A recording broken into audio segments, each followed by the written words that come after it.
Mike, turn your games down. Hi, everybody. Welcome to a special movie episode of Games My Mom Found. I am Mike Albertin, and who's Happy Valentine's Day with me tonight? Oh, I'm Tiffany Albertin, and that's all I got. I'm Bill from A Gamer Looks at 40, and I completely forgot about the quote because I keep fiddling with this godforsaken microphone. And I am Jamie Tucker, Bill's wife, and I can't hear him, so my life just melted. I don't know what's happening. Bill, it was fate that you had to mess with the microphone and couldn't remember. It was fate. It was fate. Everything is fate. Everything is fate. So, I have a couple things I have to state. One, we're talking about Serendipity. It came out back in 2001. Christmas movie. It's not. We say that we'll get there, but not yet. I have comments. This movie's as much a Christmas movie as Die Hard is a Christmas movie. There we go. But more. More so, this one is, yes. Yeah. But yeah, this is way more of a Christmas movie than Die Hard. Way more. So I had first saw this. It must have been 2003 or 2002 on TV. I saw this with my mom. I remember that. I was just home and I was sitting there. And we watched it together, and I'm like, all right, this is interesting. And I must have been like 13 or 14 or 15, somewhere around that age. No, I've seen it since then. Oh, but it's like, wow. That's why I love this movie, because I saw it when I was younger, and so it stuck with me. And I haven't seen this movie in at least 10 years, because my opinion. And you thought that's how love really works? I think 13-year-old, whenever 15-year-old Mike saw this, I think that's what he thought. Yes. Oh, that's cute. So that's not what 36-year-old Mike thinks as much, but I still love this movie. So, Bill, you said you've never seen this movie before until 2 nights ago. Yeah, this is my first viewing of this movie. I kind of don't get the entire genre. I don't get rom-coms. And I don't want to sound like a typical dude, rom-coms. It's not that. I don't understand why people enjoy these movies. I don't understand why people like John Cusack. Maybe the only thing I can think of is he's like the boyfriend everyone would like, because he's like the accessible boyfriend. Like, he's not like super handsome or super charming, but he's very funny and affable. And he seems like the kind of boyfriend someone who enjoys rom-coms would like to have, but probably not marry. I don't know. Obviously. Like, he's not incredibly sexy. He's not incredibly good looking. He's not sexy. He's just kind of there. He's like a Ritz cracker with nothing on it. Like, Ritz crackers are good. They're good, but they're not insanely good. You're they're not right. like, oh man, I'll sell my last toe for a Ritz cracker. I disagree with this book. I will say he's no Ryan Gosling. So, but Right. I like Ryan. I haven't got Ryan Gosling. Right now, Ryan Gosling. I understand Ryan Gosling. I don't understand John Cusack. I don't get it. I don't. You're Ryan Gosling to John Cusack. Okay, so I am 44 years old. John Cusack is my genre. Come on, man. Me and 10 years older. Like, I get it if you're, younger than me and you probably still can walk and your legs don't hurt, and good for you. Hopefully not me. But John Cusack is. So as it's cute. As an admitted John Cusack fan, then Jamie, what about John Cusack makes him work in movies like this? Because this is kind of what he does. Like, he doesn't. Once in a while, he plays a psychopath. He has like one movie he played like a crazy person, right? Isn't there one movie? Identity. He was so good in Identity. Identity, and that's the other one, Stephen King, 1408 or whatever it was. I have never seen that one. Never seen that either. Okay. I watched 1408 on a plane back from Spain.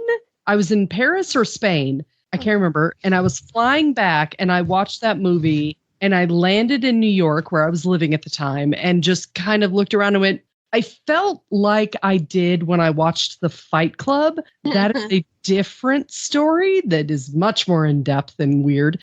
But I was very out of it. I was like, what? I was destroyed, mentally destroyed. Now we have to watch it. I like John Cusack movies. I like this actor. I think that's another reason why I was attracted to this movie. And I really, really like Kate Beckinsale a lot. That's another reason. Yes. I think Why? Why does anyone like these people? That's because Kate I spent Beckinsale half beautiful. the time, or not half the time, but I spent a very large amount of the time going, wait a minute, She's from Sex and the City. She played Big's wife. Wait a minute. He's from Sex and the City. That was Carrie's boyfriend. And the sad thing is, I did the exact same thing because I actually watched a lot of Sex in the City when it was They happening. were both in Sex and the City. Yeah, well, because the John Cusack's fiance. right, John was Cusack Big's wife. and her fiance plays Aiden is Yes. the anti Mr. Big in Sex in the City. So Okay, yes, now I recall this. I thought you meant John Cusack and Kate Beckinsale. I was like, wait a minute. And to answer your question about Kate Beckinsale, she was in Underworld in 2003 and Van Helsing in 2004. Mike would have been 15, 16. So yeah, that's why. And it stuck with me. I actually for the rest really of my life. liked Van Helsing. Just saying. I did Don't too. come at It was good. I liked it. I liked I it. haven't seen it since 2004 in theaters, so yeah, that's all I got. So anyway, I still have yet to hear an argument before we even talk about Serendipity, the movie, because let's be honest, this movie lives and dies on the strength and its charm of its lead actors, right? So I think this is a good place to start anyway. I've yet to hear a reasonable argument for John Cusack. And I'm sure he's maybe he's not a nice fella, I don't know. But I have yet to hear an argument from those I don't understand it. He doesn't have a Gosling. I get it. I get Brad Pitt. But Handsome. in my eyes, John Cusack is more attainable than Brad Pitt or Ryan Gosling. He's like your Joe. Hold on, I can't hear you. Oh, I sorry. need I to took the hear mic you. from him. I thought my earbud was also falling out, so I thought that's what it was. I needed to hear I his stole the mic. ridiculousness. So if it's the accessibility that I get, so that I understand that if you want to, because for me, like in a rom-com, and I've only seen a few, and I just don't. It's not my thing. Rom-com. I don't dig the formula. It's just not my thing. But It's if I hit or miss for me. I understand the formula, it's self-inserting yourself, either a guy or a gal, into the situation itself. So maybe what you just said was, hey, I'm sure I could land me a John Cusack. I don't think I could land me a Grant Pitt. Well, I'm not saying, or you I know, believe an average girl could land herself a John Cusack. yeah, there. Okay, there you go. That's fine. That's fine. If that's like the formula, if that's like the secret sauce for this, then hooray. In my opinion, it is. Okay, Other girls could say something different. which is fair. Maybe he's the every fella. I John don't know. Everyman. John Every Guy. And he's funny, which helps. He is very funny. He's very affable. Sort of He's- charming. He's sort Not of this charming. Not in this movie, but sometimes. So I don't know. I don't get John Cusack. Kate Beckinsale is very much so fine. I think in this as female. I don't know. Here's my takeaway from this movie. This reminds me of like a fairy tale. This feels like a fairy tale to me. Like in how it's really about like almost magic and whimsy. Because it's so written and it's so writery and it's so implausible that this movie requires you to completely suspend your disbelief and be like, oh yeah, all these things can magically happen, which is fine if you're going to a movie for Valentine's Day or really for this one, Christmas, and you know, and you want to see a movie with a date. It's cute, great. I understand that. Date movie is what this is. Yeah, not for me. No, not for me because it's too staged. It's too saccharine. It's too, dare I say, Hallmark. I'd Where rather have Reanimator for your first. I would. That's the litmus test. That's how you figure it out. I really wish you could see the look on my face right now. I do too. Because we were dating when he made me watch this movie, and Reanimator. I never made you watch Reanimator. And when did I make? Did you go to that? Oh. at Aiden's wife's bar, Okay, yeah, so you were there. picked that movie. Oh, I didn't realize you were there. I Working. I was hosting a thing. I didn't realize you were there. I'm sorry.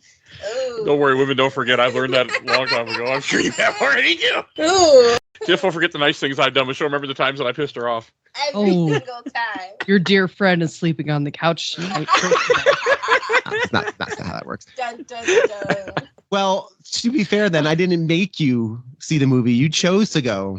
It was a public viewing. And it was my selection. What was the first movie they showed? There was one movie, and that was genuinely bad, and then Reanimator, which is actually good. But anyway, In Bill's opinion. I it wasn't Caligula. I wouldn't. Listen, come on I don't now. know what that I'm not a movie is, I'm not a sociopath.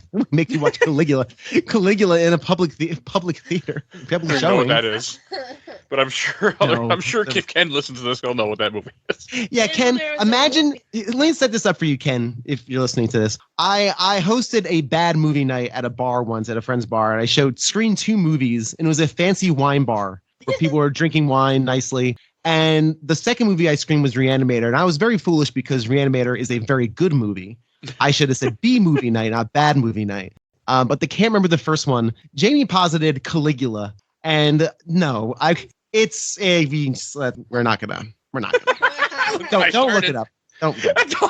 So, Google that. nah, you really don't have to. Anyway, so back onto Serendipity. I think Mike, this you're a fan. movie for a long time made me I shouldn't say a long time. When I was a kid, when I was like, before 20s, early 20s, I believed this whole idea, like, if something happens randomly, like that's fate. And that stuck with me. And it's because of this movie. Like, that's why this movie meant so much to me. Like, I've later on learned that's not how love works. It's called you just are able to have the right people, have the right chemistry together, and people that have the right personalities. Nothing to do with fate. But this wasn't fate. This was 2 people actively searching for each other, even though they gave each other clues that would never show But up. also, in like, others. the whole idea of the fact that when he, like, I was thinking about this last night. We watched this movie. Like, when she meets him, he's like, I have a girlfriend, and he's still trying to hook up with her. She should have been like, nobody. You're already trying to cheat on your girlfriend. You can cheat on me too, you asshole. Fuck you. Like, that's what went through my brain this time. She had a boyfriend. Yeah. she Oh, had a okay. Good boyfriend, point. too. She said that as well,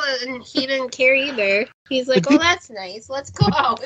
But did Let's he go to the really? hotel. But did he really have a girlfriend? Did he not really have sure. one? We're not sure if either of them. I thought it was still He said Haley. he did. He said he did, but I don't. They both said they. Well, we do know for sure that she was living with a guy because later on, when they go to the artist house where she was staying, he said she was staying with her boyfriend. Yeah, she has a partner. Yes, she definitely does. Yeah, and that's the one thing about this movie. We don't have to go through beat by beat. We can just kind of pinball it. So are for you this. basing this off of it's John Cusack? So you're not sure he had a girlfriend, or you're just thinking John I think he- Cusack? John Cusack's the type of guy who always has a girlfriend. I can't imagine him without. He has to. He always has to. Even if he's unhappy, he has to. He seems very needy. Here's the problem with this. One of my big problems with this movie, and I think rom-coms in general, but again, I'm not versed on the topic. Nobody thinks about the other people in this relationship No. because both of these They people clearly did not. suck. Like I you're think still it's pining. You're both pining for this long lost love. You're both one's seconds away from a marriage. The other one is just got engaged, and they're going with their number 2s. They're all pining like, well, But it I was guess a you're ridiculous fine. lost love, though. It was like a day. No, you got to get over that crap before you get into a marriage. I know. No, Can you even call it a lost love? you can't. You call it oh, I met this person for 2 hours. We had this magical time. And now you keep pining for this magical time. And Get over it. let me, instead of like bringing this up to my partner and saying, hey, before we get in this committed relationship, I'm still holding on to this baggage, to this like stuff I have. No. I'm just going to stuff that into the back of my emotional closet and never bring it up again. And never ever think of this person every 3 days. Every time I see the book in the bookstore, I'm not going to think about this other person. That sucks. That royally sucks. John Cusack stinks in this movie. It's less bad for Sarah, for Kate Beckinsale, because like with her, I feel like it's near when the movie's happening, she walks by a poster for Cool Hand Luke, and that makes her think about him.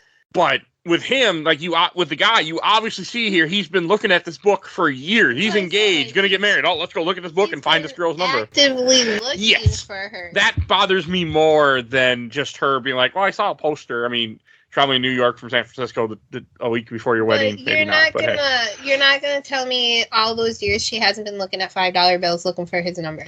I mean, that's a ridiculous thing to write your number on, by the way, a $5 bill. At least a book makes sense. You have a percentage chance of finding it. A $5 bill, man, your percent should be 0.0000001. But I bet you she was still looking at those $5 bills. Okay, probably. That's the problem. And I think that just shows a level of emotional insecurity and emotional unintelligence, emotional stupidity, perhaps immaturity. That's what I'm looking for. Emotional immaturity that, let me tell you something, Jamie, you're sitting 2 feet away from me. I promise you. I promise you. I don't see things in the distance and think of old girlfriends. I promise you that's not a thing. Why? Because I'm an adult male who's gotten over that, who is in love with you. I love you, my love. I promise you. I'm not going by the Jersey Shore and be like, oh, remember when this? That doesn't happen. No, he I just thinks of promise you. movies he loves. And if you and I hope it's reciprocated. I wish I could see your face right now. She's oddly silent. Well, because he took the mic from me. Very much. That's for safety. Am I wrong?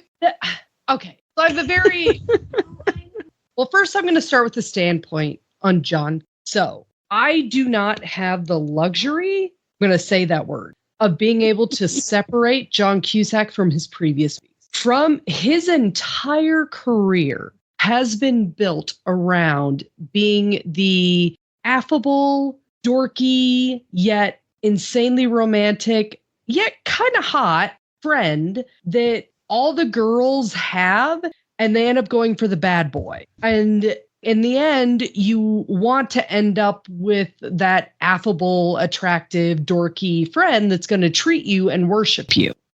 His entire career has been in rom-com in this. Like, say anything. My God, he's the guy in the trench coat with the freaking boombox above his head. He's never going to live that down. Never. Like, his entire career has been built up being That guy. the dork that no one chooses until the last second because he is the right one, but that he's the last choice, basically. That is, but he's the right choice. He's the last choice. That has been his entire career. So you're rooting for the last / right choice. Up Like until us rooting for you, Bill. yeah. Wait, what? I'm not sure either, but it was. I don't get the reference. I mean, I am the last choice. I'm Jamie's last choice. She got that's it. I'm the last one, which is perfectly acceptable. I don't. It's. I guess that's a good defense of John Cusack, and I can see that, right? I can see that. That's fair. I don't know. It's just I can see that. That's fair. That is why women are all like, like fanning themselves over John Cusack. Also because he fights for the girls. And he's like, choose me, which is sad. He always has to convince them to choose him. I hope you're not the person that John Cusack's with currently because now you're stuck with, like, I don't know, all the deposits for the wedding and a broken family and all the drama as he sachets as he sachets through Central Park with Jeremy Piven going, oh well, I guess that's over. She's probably, I wonder what she's doing, probably sobbing into a pillow somewhere, looking at this wedding dress she bought with love in her eyes, thinking, what am I going to do this godforsaken thing? Her parents consoling her. That's all I could think about. And he's just walking around trying to get a hot dog with his buddy Jeremy Piven. Hey, all right, here's your flower. Go get him, Tiger. I'm like, you suck. Like, and here's your obituary. No responsibility. No, you don't take an ounce of responsibility for ruining this woman's life at this point. This is why people above 27 generally don't watch rom-coms. Because at my age, and obviously stupid. Bill's age, you're just kind of like, you're thinking about the other people. Yeah. And I'm having a hard time separating, Big's first wife, she shouldn't have been with Big in the first damn place. Big's an and then the scene where, John Cusack's character, it's not John Cusack, it's the character, was a douchebag. But the scene where they're in the room and I don't even know what they were snuggling, he was comforting her, and she's like, say I'm the most amazing thing that's ever happened to you. And I was like, ugh. Like, that made me so mad. Like, Just like, okay, he's moving on, punch him in the throat and get to the point. And I think you hit on something very, very interesting there, where I don't think we're the target audience for this. Married with Two Kids is probably not the target audience for a rom-com. You're 100% right. I don't know. I didn't love the fact that nobody else is considered, and I really don't love the fact how so. That's I don't know. That's what I'm saying. Is this atypical of the situation? No one thinks about the other person, and that's I had a hard time with. And I guess and you were saying how John Cusack is like the guy that most women could get. Is that kind of like what we're saying? Like that's kind of like his charm. Every joke. For the guy, I guess we could all look at John Cusack and it's like, wow, I guess he's dating Ken Beckinsale, so if he can date Kate Beckinsale. He's dating Resident Evil. Isn't it Resident Evil? No, that's Mia Jovovich. She's Underworld. All right, Underworld. Sorry, wrong vampires or whatever. Yeah, he's dating Underworld person. Maybe I could date Underworld person. So I guess there's identification with both. I don't know. Anyway, it was cool walking around New York. That was fun. I did not know that Serendipity 3 was a place, and now I know when I go to New York at some point, that's on my list. Serendipity is in fact a restaurant. And that was one thing that was very kind of emotional for me to watch. That was one of the last places I saw my aunt before she was killed in a car accident. Is she took me to Serendipity because she'd watched the movie and wanted to go to the restaurant. So I went with her and my cousins, her grandchildren, and we had, the ice cream that they had, and we had cake, and it was a good time. And it's actually very sweet inside. It's very, like, when you watch it, you're just like, oh, wow, it's very kind of like over gooey sweetness. But it is a place. I did not know there was a cafe in New York called Serendipity. What made you Google that? Because they were in New York, and I'm like, there's a good chance this is a real place. So I looked it up. And now I need to go. Put that on our list, I guess. Ladder 47. Yeah, there's lots of... there's lots of New York in there, which made me very happy. It made us happy too. It was just cool to kind of have a little travelogue through New York. And the rink is a real rink. That is the Woolman Rink in Central Park. We had friends who played ice hockey there, and still do probably. Eric and Ashley play hockey at Woolman, so that's a real place. And it does become a roller rink in the summer. They kind of put that little thing over it, and it becomes a roller rink. So yeah, all the locations are there. They're actually on location. So that was cool. I really like that. They rarely film on location, I feel like. Less now, but it was, those are things that really grabbed me. Besides the whole story, I have issues now. When I was watching this as a 36-year-old, there are certain things that really bothered me. Like when he finds the account number in the glove, a day before his wedding, and they go to this store, he just spent $800. Like, what are you going to tell your wife? Like, why do you spend $800? Like, well, I was trying to get this old girl's number. So, That's what I mean. He's like, I don't know if I would have found that romantic when I was younger, but now I did. You did? When I was 15, 16, I thought that was romantic. 36-year-old Mike does not. 36-year-old Mike, like, you are a fucking creeper. 36-year-old Mike has bills. That too. Yeah, exactly. Their apartment didn't look that great. I'm like, he can't have that much money. But then I'm like, oh yeah, they're in New York. That apartment's probably like $3,000, $4,000 a month. So now their apartment was very on brand for like a new couple in New York. They probably were paying like a good $2 and change for that apartment, and that felt like a New York apartment to me. Okay, that felt legitimate as opposed to like what was it? What was the one dumb movie we saw? What was it? Not Flash. Oh, when he's in New York. Oh, Hell's Kitchen, Marvel movie. That's all you guys don't know. Oh, I can't remember what we watched. This is something that we watched. Yes, we talked about it. Maybe it was DC. Maybe it's not Marvel. Maybe it's DC. Spider-Man. No, he has that like giant apartment. He's blind. He's blind and deaf. Oh, the Daredevil film. Daredevil. Yeah, like Daredevil. That ridiculous apartment in New York. No, he's blind. No way. Was he? You're talking about Daredevil when we watched it for that terrible Marvel movie with Ben Affleck. Yeah, you're right. He'd have a gigantic apartment, like a secret room and everything too. Oh, he was loaded, and that was Chelsea. This felt very real. It felt real to the characters. Like that. Chelsea's amazing. Chelsea's a very pretty neighborhood. Don't come at me. Chelsea's a nice neighborhood. Yeah.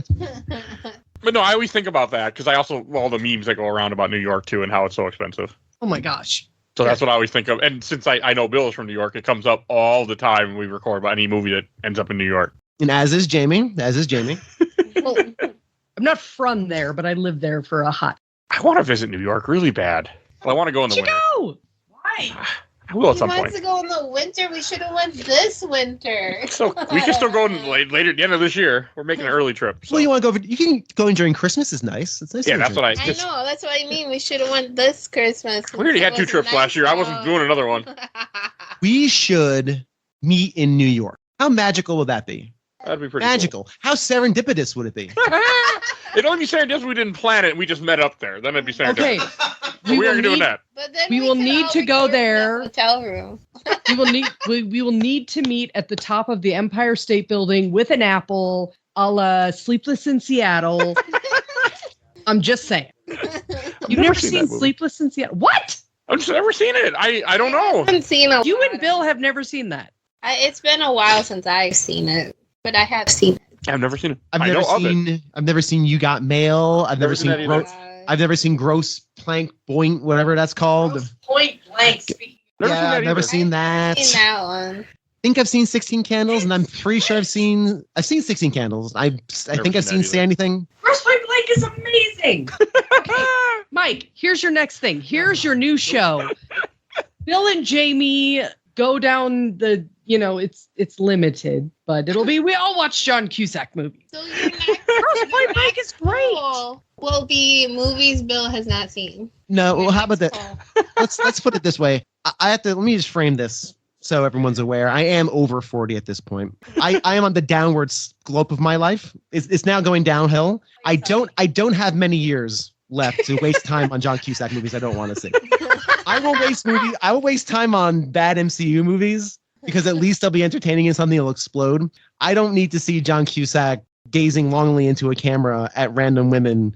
I don't. That not it. I think Not one thing that bothered me with this movie. No, I do love this movie. It's like the fact that he's doing all this the day before his wedding. I'm thinking to myself, if you were like, I mean, it's one thing to be thinking about your ex or whatever, fine, but to travel to San Francisco the day before your wedding, where like you're playing late, you're gonna miss your wedding. Maybe you should be like, maybe I should just call off this wedding if I'm that desperate to go meet this random girl. 7 years later, go, hey, honey, look, I found you. I went and searched up your number. She'd be like, what the fuck? I mean, that should be the appropriate Because response. what would have happened if she would have been like, you did, I love you? He would have called it off, Eddie? Would he have called it off? 100%.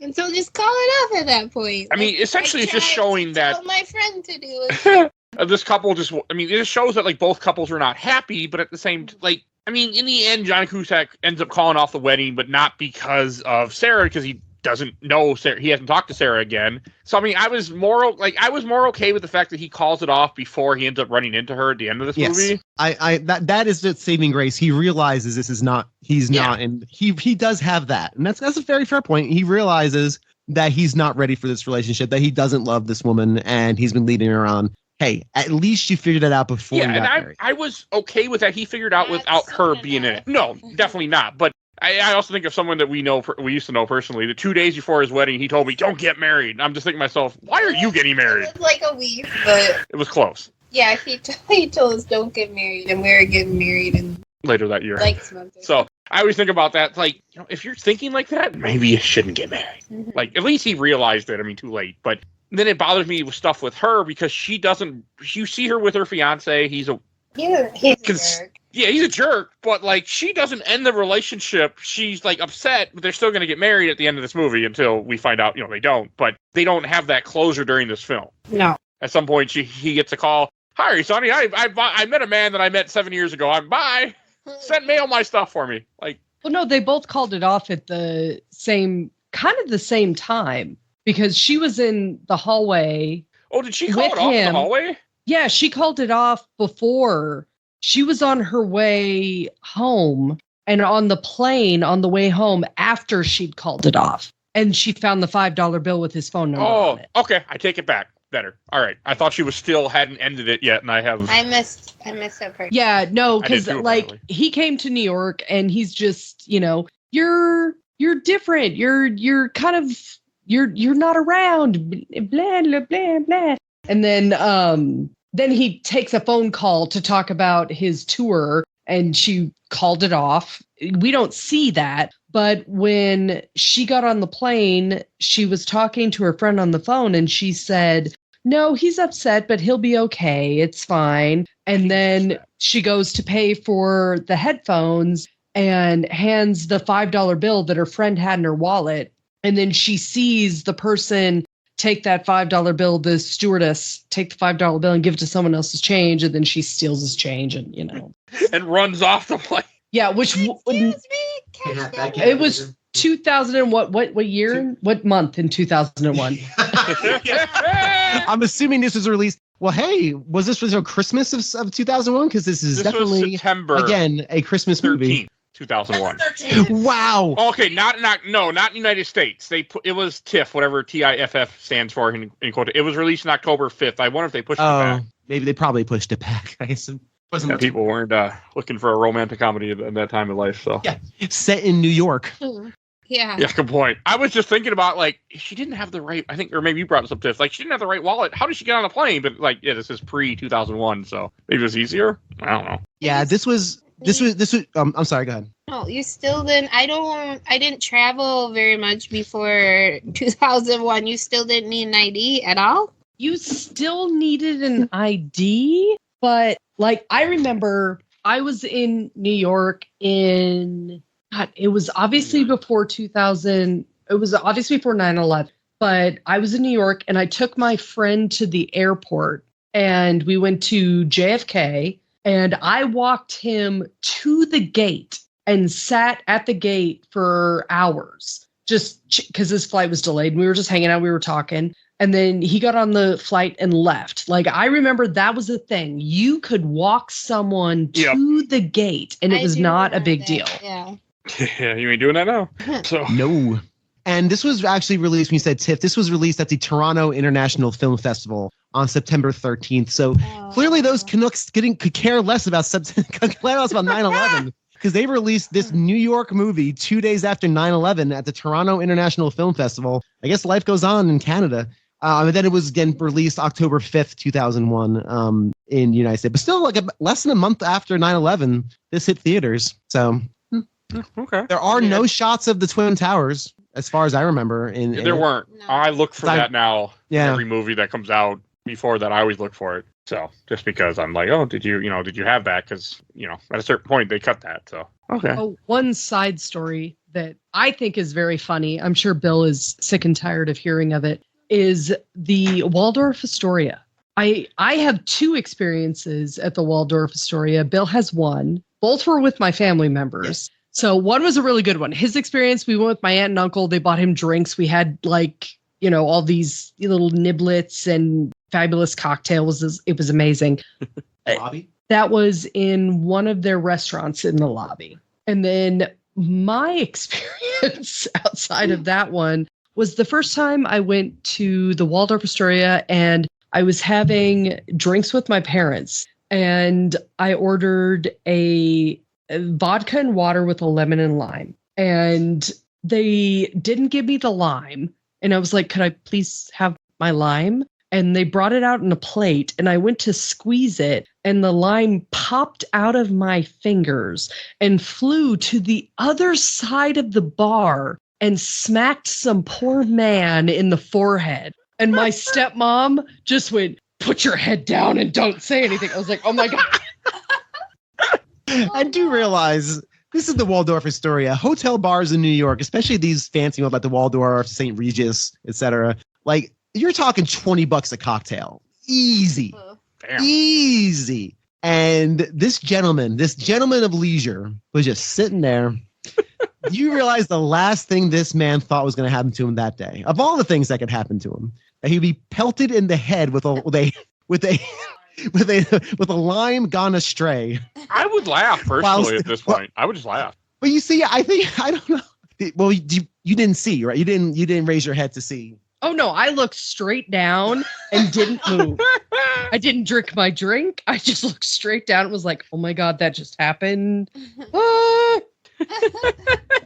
That noise was what was happening in my head.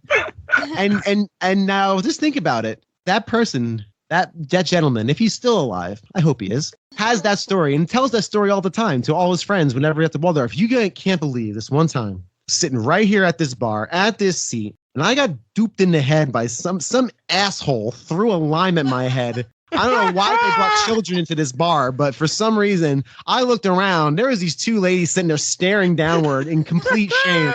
Had to have been them. Had to have been. I have no proof. Oh. I love how stuff like that sticks with you. Little things, you know. I don't know. Whenever I have dumb shit like that happen to me, I just laugh now. If I'm not hurt, I'm just gonna laugh. Oh yeah. But no, I don't blame you. I wouldn't want to look up either. I would have been like, "Dude, was me."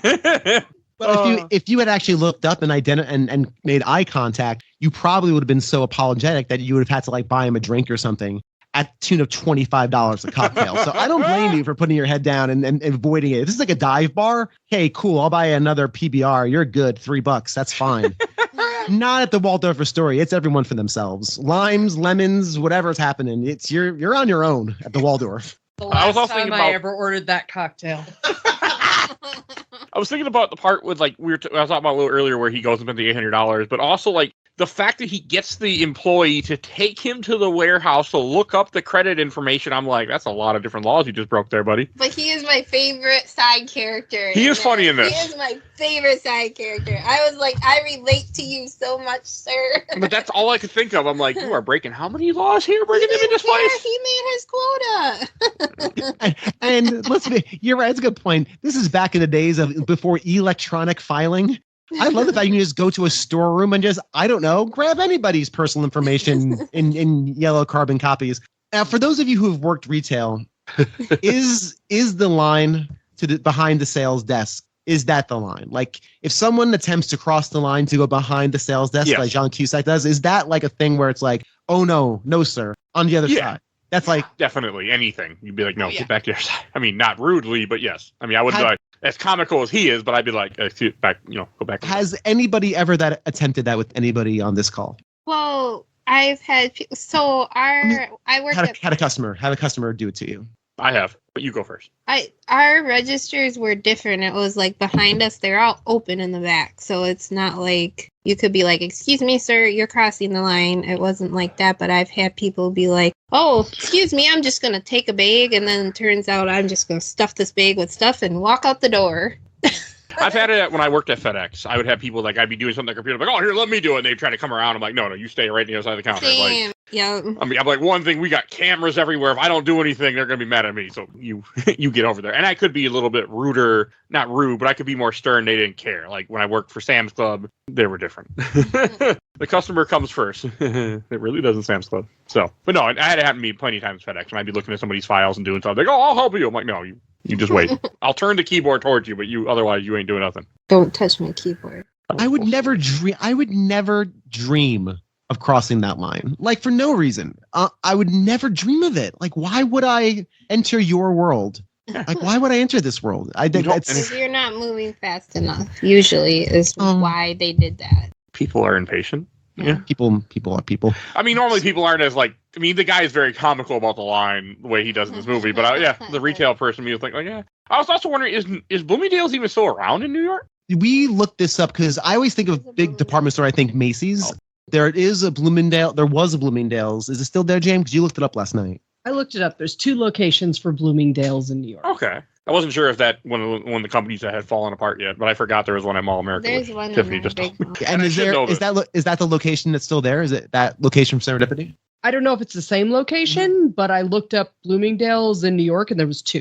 Okay. Okay. I'm just curious, the same location. They probably couldn't afford Macy's. Probably why they went, because Macy's, the New York City Macy's is world famous. It's the largest department store on the planet. That's cool. I might, when I go to New York, I'll have to just go there just to walk and be like, okay, I went here. It's Okay, an entire city block, and I think it's 12 floors of department store, Jane. We're not just Yes. walking in I am. there, right? No, we'd be going in It's there not and 12 shopping. floors. It's not 12 floors. It's like, no, it's like 4.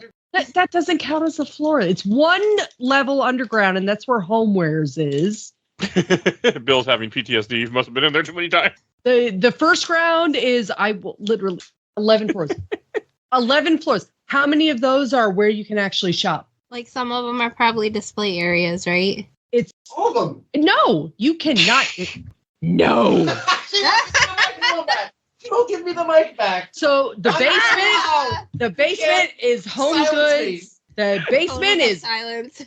home goods. The main floor is watches and some menswear because men don't go above the first or second level. And then the second 12 level floors? is menswear. Third is women's wear. Fourth is I don't remember what fourth is. I think it's homes. Fifth is lingerie. And then the rest is office. Yeah. So you ain't going up those floors. No. I'm flying to New York tomorrow. Hey, apparently in this, I mean, okay, that's the other thing I was thinking about. In this movie, when she gets off the plane after she got her ticket, it was funny, and because when she sees the number, I kept thinking to myself, you just paid for that ticket. They're not going to refund you. Why are you getting off the plane? That's what went through my brain. Because love is priceless. Man, my ass love, would've stayed right true in that plane. love, Like, I'll call or him. at least, Phantom love. yeah, love is priceless. And when you are infatuated with somebody like a child, and you're just gonna go wee, yeah, I guess it doesn't matter if you burn that plane. It's the Macy's in New York has 1.1 million square feet of retail space. Too much. 1.1 million square feet of retail space. The footwear floor is 39,000 square feet. Jeez. That is women's shoes. Just women's shoes. The second floor is just women's shoes. Oh, now we really have to go. I'm And gonna there's- buy me some new shoes. I am staring Lots at a of new thing. shoes. This is Second funny. floor is devoted to women's shoes. Okay, well, it wasn't when I. Oh, look what I started. This is almost as fun as when I trick you into telling us about FedEx and like so how much would it cost to ship a refrigerator? Let's just say just a refrigerator, and then you go on for hours about how much it would cost. I used to, yeah. I do miss some of that. I must not have been on that podcast. No, you've been Oh, on- I was Iron Man. You have no idea how me and him we have talked about so many Marvel I movies. would have and shut that down fast. Oh no! Like you need to shut up right now. it's still in my brain. Doesn't work out. No, all the FedEx stuff is still in my brain about shipping and things, but I don't miss it. Sometimes I do. I But blocked all right. out a lot of. Anyway.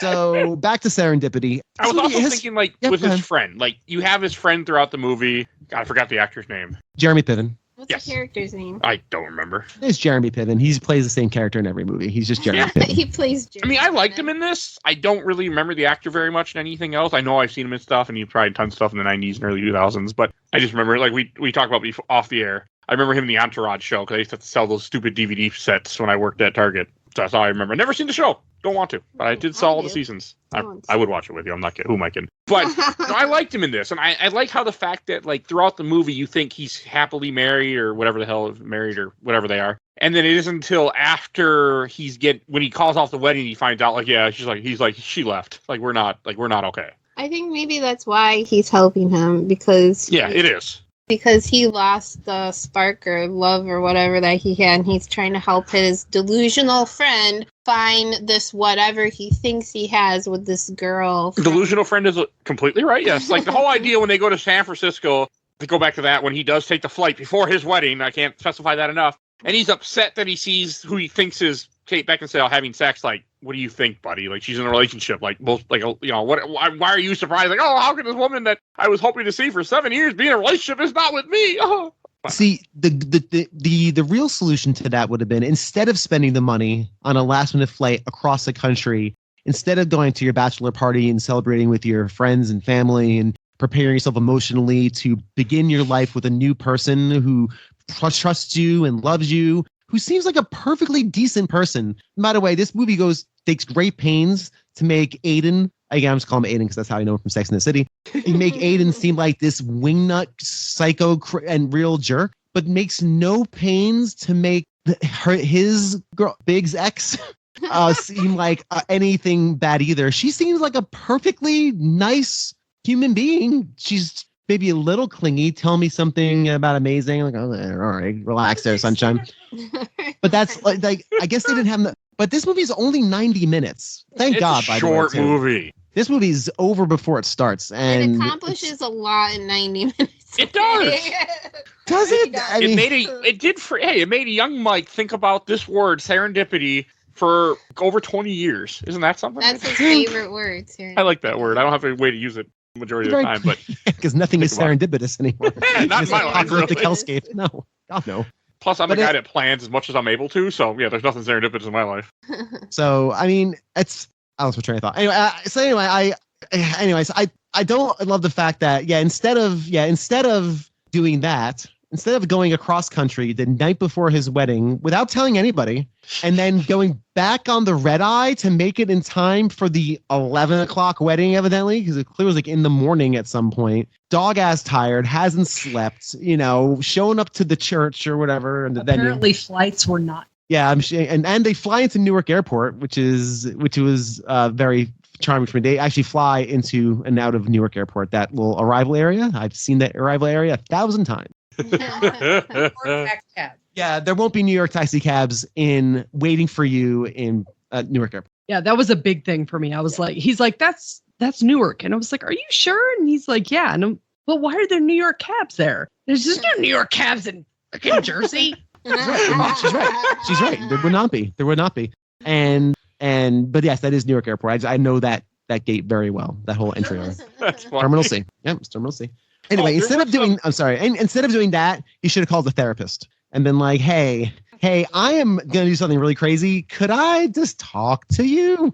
And his goofy friend, Mr. PCU, just high-fiving him the whole way. Let's go. Screw this girl that I said was really nice in my best man speech. Yeah, I was all bullshit. It just irked me. I guess maybe because I'm an old man and I think maybe this is actually showing me as a human being that I've grown a little bit. A little bit. Yes, I mean that's A kind wee of like bit. the point of it. Like it makes Which is you good. realize how stupid what they're doing is. But I mean, it's still cute, but it's stupid. Because I don't think this movie would have got green lighted today. I mean, considering they broke some laws, no, it would have been like, what the fuck? You're still thinking about me, you stalker? Like, there'd be a whole different thing having, I feel like, come out of her mouth. I'm not quite sure how it got green lighted to begin with, but Because there's a lot of, like, there's some issues. because I'm sure somebody was like, that's so sweet. He obsessively thought about her for all those years and then broke several laws to go find her. That's so adorable. I'm also thinking, like, there's no way that number is still going to work. Like, come on now. People change their phone numbers all the time. Actually, I still have the same number for the last 15, 20 years. That was my mom. Okay, So I had the does same. your mom. Okay, fine. I changed my number a lot when I was in my 20s. A lot. So maybe that's why. Your mom still held on to that damn cell phone, remember? And she held on to the phone number until she accidentally lost it. Yeah, she was very upset about that. But yes. That she didn't use. She just wanted the phone number because she couldn't transfer. Okay, fine. You made my point. But I was thinking, like, especially if it's like this is a time before cell phones, people are moving and things like that. You have different numbers, but I guess you can bring it with you. Just change the area code. Mm-hmm. Okay, that's what went through my head. Another thing I want to mention, I did think one thing is cute. Like when she goes to New York and she's looking for him just because she saw the poster for Cool Hand Luke, which I've never seen either, by the way. And she there was cute moments like that where she's at the golf place, right, and sits in the chair that he sat in, touches the gum. Like it was kind of just not the gum part, but it was just cute that she's in the same and like how close they are to each other. Like she goes to the Serendipity Cafe, he goes to the bridal shop when he realized he's an idiot. Like that stuff was cute right there. Well, even when he realizes he's an idiot, he still takes the flight to San Francisco, doesn't he? Oh yeah, because he sees the book. Because his stupid friend is like, come on, we're almost there. Yeah. Well, that's because his friend was going through something. But that is the entire point. Mike, you had a good point. That is the entire point of the movie, of serendipity, of everything being in fate, but timing. So they meet, everything is going great, and she's just like, nope, fate, it's not supposed to happen. And she's like, all right, fine, I'm going to test it. I'm going to test. That's a cute scene. Fate is supposed to happen. And they go to the Waldorf, they get in the elevator, That's my and favorite scene. they pick the same floor. And then the frickin' kid, which we got two of them, and But I like how he's wearing a Kids. devil costume. And he keeps yeah, his- which I'm pretty sure he's been in other movies. We need to Google. You Google was that. that the problem child kid? What I was thinking is Oh like maybe you should just take the stairs at that point. Like just start taking the stairs. I mean, I'm assuming the Waldorf has stairs, but maybe you can't get to the It's the stairs. 23rd floor. He's not going to. Oh, good point. If he did, he'd be panting. So Not that bad. I used to do that where I was on the 21st or 28th floor at work, and I used to take the stairs because that was the only exercise I had. I get that.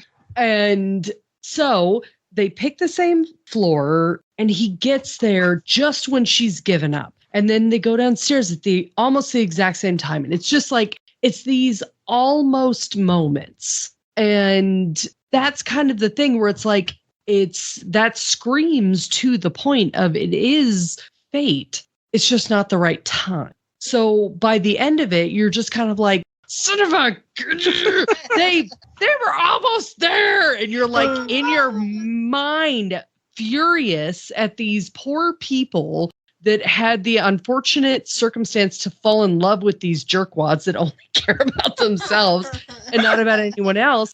And you're rooting for these two to get together and to literally screw over, to Bill's point. It's very anti-romcom because, they didn't have enough to make them bad. Like, I mean, you have the one thing with him where he's, blowing her off for his concert and stuff. I did not like No, that worked. it's just everything with that is just weird. They went with just the way they go with that. But and then with the woman Haley, you have the one comment that she makes that tell me that I'm beautiful or whatever. Like, that's not enough. Like, you need little scenes of them belittling the other person. Like, I want stuff like from Creepshow where they're being like, "That's right, you need me. Who's gonna take care of you?" Somebody got that reference. But you need something to make this person seem like they're bad people, not just I like her better. Like, it's fine. I feel like they definitely made her the victim, and they made him the douchebag. Yeah. Okay. I don't know. I didn't like him either, by the way. I didn't like him as a kid either. I remember that. That stuck with me. I thought he was an idiot. But maybe that's because my 13-year, 15-year-old Mike was like, "Kate Beckinsale's beautiful. What the fuck are you doing, you idiot?" Like, maybe there was that. I don't know. I didn't know I had a crush on her for many, many years. Well, 37-year-old Mike's probably saying the same. He will be, yes. So, her and Scarlett Johansson, those are my two crushes. So, that won't change that. That's okay. I like Scarlett Johansson. I know. So, other comment I want to make is about this movie. Something that we see here. I mean, there's cute. I picked up more moments than I picked up before. Like when she is at the golf place, you can see John Cusack's fiance. Her parents are there talking about. I think it was her parents. Like little things like that. And I just like how close everything is in this. Our friend gets whacked in the head. That was funny, actually. Like I was waiting to see what was going to go on with it. I wanted more. I'm like, oh, she got hit in the head by the golf ball, hit by the fiance's father. Like if they're going to be something that connects it, but instead then they go to the hotel and she sees the fiance, I'm like, okay. And they didn't put anything together. No, like I was waiting for it felt like some of this movie was cut out that we didn't get. Like there's a scene near the end of the movie when John Cusack goes to the hockey rink and he picks up the jacket. Like there's no scene of her leaving the jacket at the hockey rink, and I kind of wanted that. That's a good point. Yeah, I felt like it was cut out. Yeah, I wondered. Yeah, it's a good point. I mean, this movie's short enough. You could have put a couple more scenes. And for the record, I was not bored. There was no Marvel snap during this movie. I actually just watched the movie. So, hey, that's kudos to the movie. Blair Witch was not so lucky. Yeah. So it's a game. Marvel Snap is a game that he plays. So it's like a mobile game with Marvel characters. It's always on my phone. And it's always on his phone. And if Mike is bored with the movie or any media, really anything in life, Marvel Snap is where he goes to distract himself from the mundanity of our existence. He gets yelled at a lot. Oh God, I play it all the time. I'm I played it. How many times have you thrown something at his head when he's playing this game in the middle of you guys doing something? Oh yeah, Michael. There's more of that. She don't throw things. She gotta be really mad to throw something at me. Yeah, things have been thrown at me, but she gotta get really mad. See, I know when I can tell when I'm getting that limit. Okay, we can either fix what we're doing and apologize and make her happy. Or get something thrown at your head. I know where I can take it. Sometimes. Usually. No, yeah, she gets mad about Marvel stuff. Especially we were at Walmart a couple times and I'm checking out and I'm paying for stuff and I just stop because I'm playing my game Marvel Snap. She's like, "What are you doing?" I'm like, "Marvel Snap." Yeah, there's not kind words that come after that comment. Game's amazing. Play it. What about uninstall it from your phone? There's a whole channel on the Discord about Marvel Snap. Yeah, but nobody really posts. It's just me posting variants sometimes. Yeah, it's fine. It's fine. Hey, listen, it's there. It's there. You never know. Somebody may be really into it in your listening audience. Hey, if you want a brother or a sister in Marvel Snap, Mike Albertin is your guy. Yes, come join our Discord, please. We need more people. So no. Yeah, or a random person's like, "What the hell is this?" And then you go and look it up. It's a fun game. Don't do what I do, but it's a fun game. And spend money on it. That's hey now. I never do that. So don't know what you're talking about. Oh, so I have to ask a very important question about this movie that I have in my notes.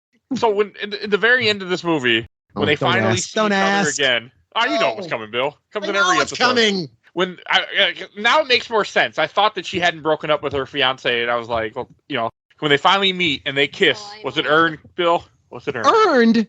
It's Earned? Are you kidding me? On the money and time and the destroyed lives in their wake for that kiss? Yeah, totally.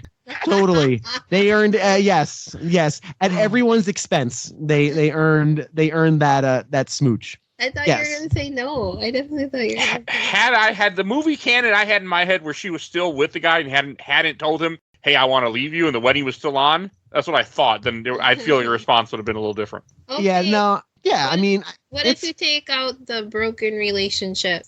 If I take out the if I take out the broken relationships, and they even still, yeah, sure. See, when something is unearned in a movie, when it comes to like a romance or a kiss or something like that, it's usually put in with no context, where it's just there as a device to move something forward, or because they're trying to check a box off, on the list of things to do in a movie. This movie is all about that. Like, this is the kiss is the climax of the movie. Like, that's the whole point of the previous 85 minutes has been to get to this point. So, yeah, I mean, if they didn't earn that, then this movie would have been a complete failure in what it was trying to do. So, I mean, yeah, it's certainly did. Boy, oh boy. I don't know how that started, Jamie. It happened during the Marvel movies, and then it's become a thing every time Bill's on since. Anytime anyone kisses, yeah. Might have been. No, it was Thor. Really? Oh, it was Thor. Okay, yeah. It was Thor. Is when Thor and Natalie Portman kiss, and it's completely unearned, and I go on for, I don't know, maybe 3 minutes at least, which probably felt like 10 for our poor listeners. And I go on and on how that this was not earned at all, because it just happens. Like, oh, now they're smooching. Fantastic, Nordic man. So, yeah. Clearly, you did not go to raves and dances and. Okay, look. Because all sorts of kisses happened, earned or not. Look, if Natalie Portman and Thor were in a basement rave, high on mushrooms and PCP, then sure, I would chalk it up to that, but not in the framework of Thor the movie. We can't get into this, James. No, let's get into this. I want to get into this. I like this. First off, you make me think about Thor. I mean, how dare you? See, I couldn't. That's the funny thing. I didn't even remember it was from Thor. I just knew it was something with Marvel. Thor. I'm pretty confident it was. I'm 99. Maybe not Thor. It may not have been Thor. Thor's the one that always bugs me, because it's just like, hey, now we're gonna smooch. It's not earned. The movie does not build up the capital in order for that to happen in that way. So now that's always in my head every time I watch a movie, especially that you're on. I'm like, is it? But so another thing I thought was I thought this was kind of cute. In the end of this movie, like when he's laying on the ground, thinking about his life choices he just made, and she throws the glove at him, I did think that was cute. Yeah, that's not how gravity works, though. No, it's not, but it was still cute. She was like on the other side of the rink, and it just floats. She would have had to ball it up, which she did not do, yes. It is. But considering the guy that threw it was probably like a foot away from John Cusack, went shoo. So, considering all the improbable things that happened in this movie to make this romance happen, the glove I think was the least of my concerns. But you're 100% right. Like, well, it's the only way that could have been launched in that way was if somebody was on a crane, like a grip, or a production assistant was on a crane and dropped it when the director said action. The director of this movie, by the way, Peter Chelsom. Which I not mentioned at all. No, this movie is a movie that does exist. It's not really. It's very closely and tightly directed. This movie is extremely tightly directed. He's done nothing good, unless you celebrate the Hannah Montana the movie, or Hector in the Search for Happiness. That was a good movie. He directed The Space Between Us, which is an American romantic science fiction film. Sorry, much of people I don't know. Oh no, actually, Gary Oldman's in it. Oh, okay. Gary. I like Gary Oldman. He directed a movie called Security. No one's ever seen it. He directed really nothing else of import or Shall We Dance? Talk about? He directed a movie called Shall We Dance, which has Richard Gere in it, which is all you need to know. Oh, that sounds familiar. That is also a rom-com, isn't it? Yes. This gentleman has a type. He makes. I have never seen another movie from this guy. I'm looking up his list after you were mentioning it. Never seen any of these movies other than the one that. You know why I just yelled "ow" is because I leaned forward and my husband moved the mic just straight into my face. Because I'm trying to share it with you, but I didn't realize you came closer to the screen to read what I was looking at. So I kind of did physically. I did a no look pass, and clearly I should have looked before I sent it on over. And don't worry, she'll never forget this. I'll never forget it for her. Next time we do this, we're gonna have a 2 mic setup. I'm gonna get the approval to actually get a two.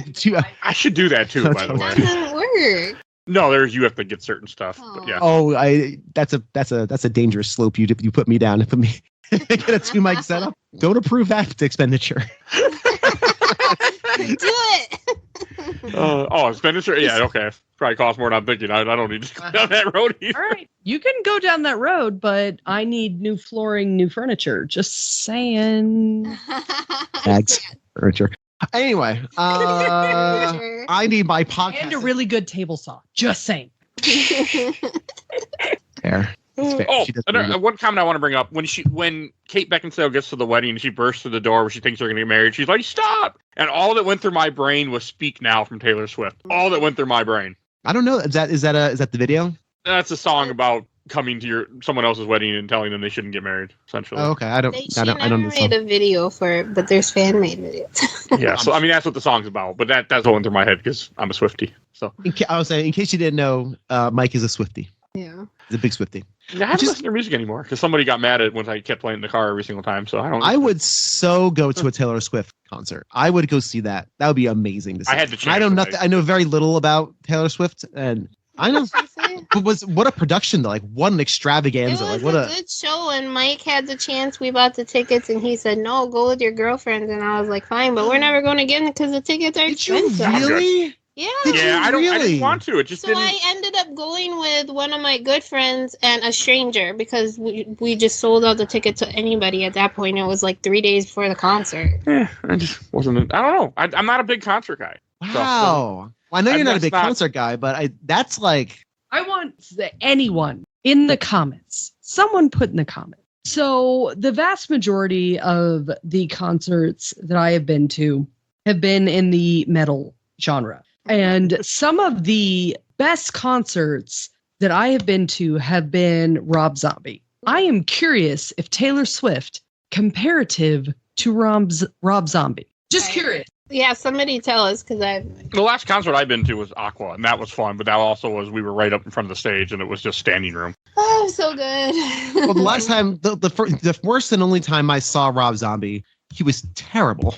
Oh. At Mayhem Fest. I think you were with that. We went with my sister and P, and were you there with us to Mayhem Fest? I don't know. He was terrible. He was wheezing his way through all the songs. He was terrible. He sounded like he was on Death's Door, and not in the fun Rob Zombie. I'm on Death's Door. I'm a zombie motif. No, he was huffing and puffing through Hellbilly Deluxe, and like he had like a 10-song set. And I go to my brother, I'm like, wasn't that set kind of short? And my brother very famously said, "That's all he's got, Bill. That's all he's got. All he's got." Is that the one we went to at the awkward one where we went to Mayhem Fest with Five Finger Death Punch? Yeah, that one. He was terrible. Okay. Okay. It was terrible. Okay. I'm not a big concert guy. I just don't really care for live music, and I just rather be. I home. love live, but I mean, it's Oh. I'm getting better. You just need to go to the right one. And you need to not sit in line and just pay for someone to usher you from stage to stage with your own private bathrooms. Just pay for it. It'll be great. Yeah, he would never do that. I'm a cheap bastard. Yeah, and I think that I don't know where that comes from because we were watching the Kardashians last night, and that's how they went to their Arsenal game. I don't know. That's how you go to a game. I agree with that. That's pretty good. That would be yeah. I was like, is this how you guys do concerts? I mean, invite us. No, sometime. no. He said no. So when this podcast gets super This famous, is maybe why I can I be escorted. don't go to concerts because I expect that because I'm old. Expect the good Yeah. seats. I never get the good seats. That's weird. Almost you have a cheap husband, huh? Yeah. Weird. I literally have to ask him every time I buy concert tickets, is it okay if I spend $250 on one ticket? Shania Twain I would have saw. But I was like, I saw how much trouble you went through, how much you paid. I'm like, no, you're good. You enjoyed that. I don't need to go. But Shania Twain I would have saw for sure because I know all her music. So The trick is you never really pay for the really good seats. Just figure out a way to get down there. see, I can't Right. do that. I've never paid for a really good seat. It's when I went and saw the first Mayhem Fest I ever went to, I had the very, very back in the field seats. And I ended up at the front of the stage because I just very confidently walked in. See, I can't do that. I just go wherever I'm paid for and I just stay there. We try that, but you got to show your tickets. They got a guy at the door that goes, let me see your ticket. Oh, shit. Okay. I mean, but speaking of people cutting in front, we went to the Aqua concert that happened. It was like standing room. We just ran to the front of this. We ended up right at the front. And then I remember at one point, there were these two younger women that went in front of me. And Tiff grabbed me by my shirt and just pulled me because she didn't like the I was like, oh, hell no. We've been standing here for an hour and a half waiting for the show to start. They come in the middle of the show, butt their way in the middle of me and Mike. And so I grabbed him and pulled him forward. And they were probably like, this jealous bitch. I don't care. Oh, no. It was pretty funny. Girl, rip their weave out. Right? And they just laughed at me. I probably glared at him. Mike was just laughing. I don't care. You wait your goddamn turn. Go in the back. That was fun.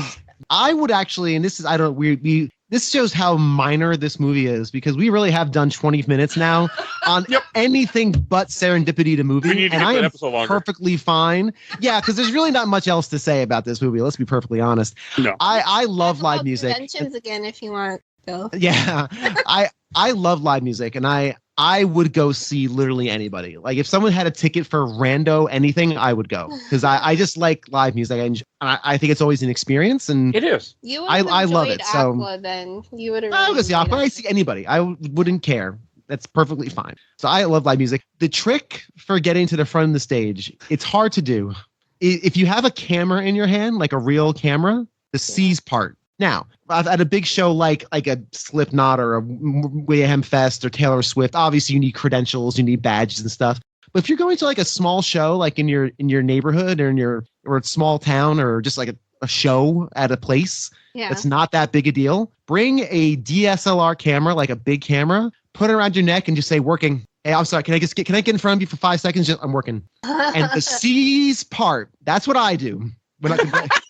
That's what I do. And because I covered live music in Austin for a long time and I do a lot of music photography when I was doing it. And I always get to the front because I am genuinely to get there to take pictures of the person I am there to see. I say, hey guys, you mind if I just get in front of you real quick, take a few shots? I'm always very nice. And I've never had somebody be like, no, man, screw you. They'll usually begrudgingly at least get out of my way because I have a camera in my hand. Clearly I'm here for a purpose. So that's your trick. Bring a big camera and don't do anything and just stand there. And pretend to take pictures. Pretend to take pictures. I don't know. We did go to a random concert once, Rick Springfield. We were at the casino on New Year's. That was, and somebody just gave us tickets. I didn't know any of his songs except. You knew one. What was the song? Jesse's the Girl. Jesse's Girl. Rick Spin. Jesse's Girl. I am old. Jesse's Girl. That was it. Jesse's Girl. I am too. I only knew Jesse's Girl. I do a whole bunch, but I only knew Jesse's Girl. I'm sorry. No, that was a great experience. We had great seats and it was free, so it was wonderful. We were like three rows back, right in the middle. That's the best. It was a New Year's of 2020. Little did I know what was coming. So. And this guy, we Googled it. He was 70 years old. He was jumping from seat to seat. She's not exaggerating. I'm not on the top of the seats, jumping from seat to seat. I'm like, he's gonna die and break a hip. 70? That's a hip. I mean, he's gonna bring a hip and die. That was the second show that night he put on too. So yeah, that was the second show. Good for him. I was like, whatever he's on, I want. I need whatever he's. That was great.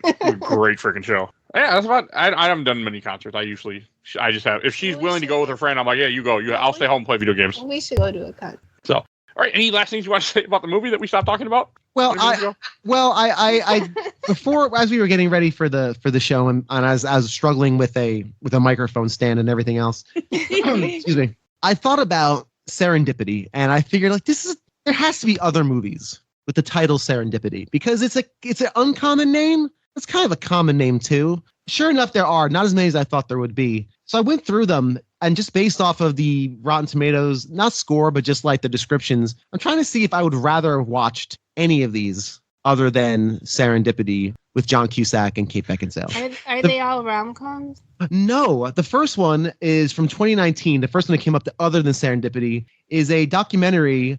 And the movie info says a French multidisciplinary artist, Prune Noye, a survivor of breast cancer, connects her disease to her work. Preview image has her face full of acupuncture needles, and she's kind of staring up at the ceiling with a face full of acupuncture needles. Totally would have rather seen this. I would have watched that than Serendipity. Totally would have. One. It's got an 80% on Rotten Tomatoes. It's like an art movie. The quality goes down a little bit from there. There is a movie called The Joy of Serendipity, and it looks like another rom-com, a Danish rom-com. I wonder if this Danish rom-com is just Serendipity, just in Danish. How amazing would that be? There's no information about it whatsoever. I think I'm better off seeing. It wouldn't be in New York, I'm assuming then. So. No, there's another one called Welcome to Serendipity. A type A businesswoman hitchhikes her way to a ghost town in Death Valley and grows more impatient by the day as the repair of her VW bug drags on. There are photos on Rotten Tomatoes. They're all the same photo, just at different lengths, like different zoomed in. So there's literally one press photo, and it's not good, of some dude on a beach with sunglasses. Would have rather seen this. This actually... Is that also a rom-com? Because this is only an hour 10 minutes, and there's no reviews for it. There's nobody I've ever heard of in this. So if you listen to this podcast and you're like, you know what, let me see Serendipity, I think there's at least 2 other movies you're probably better off seeing than the film we just spent. It's not an awful lot. Come on, Bill. You're just being overly dramatic. There's a TV show called Serendipity. You are correct. He's being way too over the There's a PBS show. It's okay. You know what? I feel no remorse. He's made me watch Sin City and Reanimator, so you know what? No remorse. You should have let me choose the movie. We could have been watching Ever After. No, this movie was not offensive bad. Like, this movie was not. We'll talk about our sum ups. That's the last. I spent a little time doing research and I wanted to share. That's all. I'm sorry if that bit completely fell apart. You're like, I'll never get to use this knowledge any other time. Never again. Exactly. So we can go to shelf stacker box. All right. And Bill, why don't you go first? Yeah, sure. Since I already kind of did it. Yeah. Yeah. This is going into box. This is not a movie I'll ever see again. John Cusack is not an actor I think I'll ever see again. I will. I'll make sure of it. Was John Cusack? Hang on. Was John Cusack in Empire Records? Yes. Okay, I'll take that back then. Wait, was John Cusack in Empire Records? I'm still confused how you don't like John Cusack. It's weird you went through that conversation, but I still don't. I don't think it's not. I dislike him, which is pretty good. Oh, what's that movie? High Fidelity's good. I haven't seen that in years though. Maybe it doesn't hold up. I don't know. High Fidelity. High Fidelity. Yeah, that was the radio station movie, right? Yeah. Yeah, that's a pretty good movie. Radio station. That is a different show that Mike will make us watch, and we will talk about it. He was in Hot Tub Time Machine. That movie's fun. Never seen that. I'm perfect. He was in Hot Tub Time Machine. Yes. It was so good. You haven't seen it? Oh my god! It's actually the name and everything else looked so fucking stupid. I was just like, nope. I haven't seen it either. No, it's amazing. It's so good. Okay. Maybe I'll take a our look. Valentine movie. You can't take it serious. Just get drunk or high and watch it, and you'll be fine. Good. That sounds. I'm okay with that part then. All right. Yeah, this is an edible movie. So anyway, sorry to get off track again, but it's fine. Hey, you're filling time. This is not my kind of movie. It's not something I see often. Again, it's not like, ooh, rom-coms are bad. I just think they're formulaic. Like, a lot of people don't like police procedural, you know? That's how I feel about rom-com. It's got the formula. I don't love the formula. It feels very written. I can't get into the fairy tale of it. And all I could think about was the lives these 2 people destroyed so they could have their fun in the sun. So I'm going to put this in the box. This is not something I'm interested in. But it wasn't offensively bad. I got a few chuckles out of it. And I have very little opinion about this movie. It's like a Ritz cracker with nothing on it. I mean, as we started talking about it, you were right. Like, it was hard. I was like, what? There's less than I thought there was to talk about. So no, you're not wrong. We didn't go beat to beat. Nah, we didn't need to. It would have been a lot of, this is the shitty thing they did to each other. This is the shitty thing he did to, yeah. So, and Jamie, what about you? So, okay. I'm going to go with the box as well. Though I love John Cusack and I think he's wonderful, and I will come up with more articulate ways to express that I think he's great later, and to the, nauseum to my poor husband that's going to have to listen to it. I don't need to see this again. I've seen it once. It was good. It had characters in it. Basically, it had actors in it playing characters I'm used to them playing that I very much enjoyed. But I don't need to see it again. Okay. Tiffany. I will probably also do the box. I rarely do that. You can. That's because you're normally on things that you like. Yes. It was an okay movie. Like we said, the characters do shitty things to their partners. Like, the concept of the movie is cool, letting fate take its course. Maybe you'll find your true love, but the way they did it was kind of crappy. That's fair. But yes, I would do the box because I don't even know if I'd watch it on Christmas because it's not a Valentine movie. It's really not. It's really not. No, it's not. When we started this movie last night and all of a sudden it starts on Christmas, I'm like, oh, oops. Oh, shit. That's what went through my head. It starts with a Christmas song. I know. Yeah, I was like, oops. But hey, to be fair, most of the movie doesn't take place at Christmas. The first part does, then they're in the spring, and then the very last scene of the movie that I completely forgot about, because that's how this movie goes, where it's years later and they're kissing and they're still together. It's more of a Christmas movie. It's more of a Christmas movie than Die Hard. I'll say Yeah. that. Yeah. Yeah.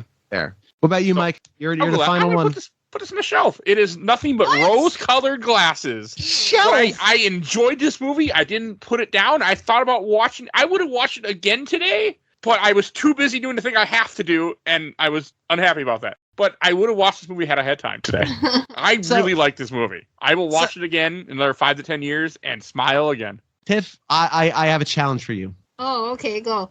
You need to go to all the shelves in your home and start just pulling on random books and knickknacks and see if it folds out to actually like a Kate Beckinsale shelf. You may actually have a shelf, one for ScarJo and one for Kate Beckinsale. So when he says shelf, this may be a literal thing that exists in your home. And you have to do it all in one day. Spread it out. Spread it out. But you may want to just start tugging on rando things in the home to see if it triggers a switch of some sort. He's too lazy for that. She's not wrong. But that would be so cool. And actually, it'd be Scarlett Johansson if I was going to be any creepy like that. Because I actually have not really thought about Kate Beckinsale. And then I watched this movie and went, oh, yeah, that's why I like this movie. I completely forgot how much I was. Teenager Mike was like, she's beautiful. So 36-year-old like, it's the same thing. But yeah, and wait till I watch Underworld finally for this podcast someday. Whew. She's a lot hotter in Underworld. And she has boots. So yes. Boots. Oh, God. That's probably where that came from, too. I wouldn't be surprised. Mike has a cake. I do. So, yeah, this movie's shelf because it's just nostalgic. It's rose-colored glasses. I mean, I enjoyed it. Is the movie good? No, of course not. Everything we've said that was about the movie is completely right. This movie is, but for me, it's wonderful and amazing. So, rose-colored glasses, though, 100% in this case. I can't see it any other way. I mean, it happened. Yeah, all right. I wasn't gonna say anything else. And Bill, where can people find you at? Oh, I do a charming little podcast entitled "A Gamer Looks at 40." I'm currently, as of this recording, on hiatus, but I'm returning on March the 4th, 2024. We're gonna do Final Fantasy, much to my wife's chagrin. She does not like Final Fantasy for personal reasons, which is perfectly fine. But it's a show where I interview people about their nostalgic memories about video games and kind of get to the heart and soul of the medium as opposed to nuts and bolts and when the show is working, that's kind of what we do. So it's a big old fashioned nostalgia fest. So if you have a soft spot in your heart for all things Final Fantasy or anything Final Fantasy, the next 4 months will probably be something for you. So, and if not, there's 90 something other episodes with a variety of topics and games. So check it out. And thank you, Mike, as always, for letting me talk about the show. Yeah, of course. I plug you this way. I don't have to plug your show at the end like I do every week. But I keep thinking when are you do Kingdom Hearts series, Bill? Come on. Never. I want you to experience that craziness. Never. I don't have time. I don't have time to play. So the guy that's doing all the Final Fantasy games, yeah, okay. Well, because I've played a lot of them in the past. Like I'm not going to replay Final Fantasy VI. I've played it like 100 times. And a few of them I'm going to play through some and not all. I don't have time to play it. I've never played. You don't need to. I've never played a single Kingdom Hearts game, and I don't intend to start now. No, and I don't recommend it. I've been people going through love those games. It's a mix of Disney and Final Fantasy. Imagine if Mickey Mouse was in a Final Fantasy game.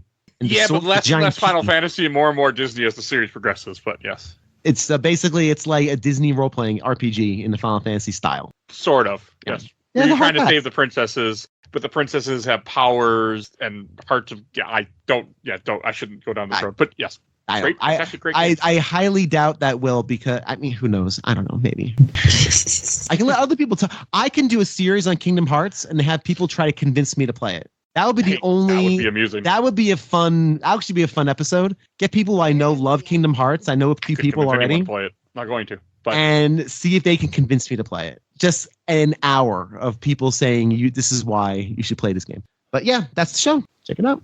all right. And if you would, and happy Valentine's Day for people that are listening, because this will come out the day before Valentine's Day, but close enough. So you might listen to it on Valentine's Day. Do not watch this movie on Valentine's. Hey, it's on HBO Max. Hey, no, you know what you do for your first movie for a first date? You put on Scott Pilgrim vs. the World when your girlfriend first comes over. Hey, you know what? She'll even say I do later on and marry you. So And she'll pretend that she loved the movie and it was a great movie, and later on she'll be like, I hate that movie.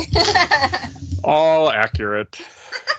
So, and if you want to support the show, we do a Patreon. Little dog, you vote in our Patreon poll. You'll see a link in the show notes. We have a Discord we talk about a few times. Please join the damn Discord, please. I need more people to chat with. You'll see a link in the show notes for that. I want to give a shout out to my awesome intro and outro, courtesy of Elena at Hell Has Fear. You can follow her on TikTok, Instagram, Twitch. You will see a link to her link tree in the show notes. Definitely go check her out. And we'll give a shout out to Nomads of Fantasy, our podcast that I work with. And please follow us on Facebook, Instagram, Twitter, Threads, Blue Sky, TikTok. World videos on TikTok. That's it. But hey, sometimes I do other content. And YouTube, audio only, but we are also on YouTube, so that's everywhere you can find us. I think that's everything I need to say, so we will see you guys all next time.